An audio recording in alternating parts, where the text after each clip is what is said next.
দেশের স্পোর্টস স্পর্শ করল নতুন এক মাইল ফলকের। প্রথমবারের মতো বাফুফের উদ্যোগে অনুষ্ঠিত হলো জনপ্রিয় গেমস ফুটবলের ল্যান ইভেন্ট। দেশের গেমারদের বিশ্বমঞ্চে তুলে ধরার লক্ষ্যেই ছিল বাফুফের এমন আয়োজন।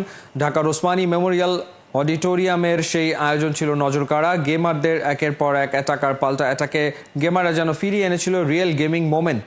এর আগে রেজিস্ট্রেশনে বাংলাদেশের গেমারদের ব্যাপক সাড়ায় মাত্র কয়েক ঘন্টার মধ্যেই বন্ধ করতে হয়েছিল রেজিস্ট্রেশন।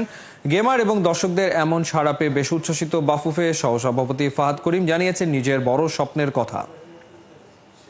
প্রথমবারের মতো ফুটবলে আমরা এন্টার করছি এবং বিএফএফ এর পক্ষ থেকে আয়োজনটা হচ্ছে, আপনারা জানেন আমাদের যে পার্টনার্স যারা আছেন খুব কষ্ট করে তারা খুব সুন্দরভাবে আয়োজনটা করেছে এবং তাদের আরও দুটো সেগমেন্ট আছে।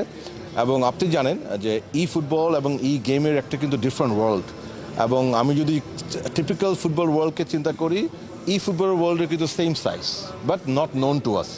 তো ওই ওয়ার্ল্ডে আমরা এখন প্রবেশ করলাম। ওখানকার আমাদের যে প্লেয়ার্সরা আছে তাদেরকে আমরা রেকগনিশন দিচ্ছি এবং আমরা আশা করি ইনশাল্লাহ অন্যান্য ক্ষেত্রে যেভাবে আমাদের কাজ চলছে এই ক্ষেত্রেও ইনশাল্লাহ রোড টু রিয়াদ যাকে বলা হচ্ছে, ইনশাল্লাহ we hope our team can make it and this will B A beginning.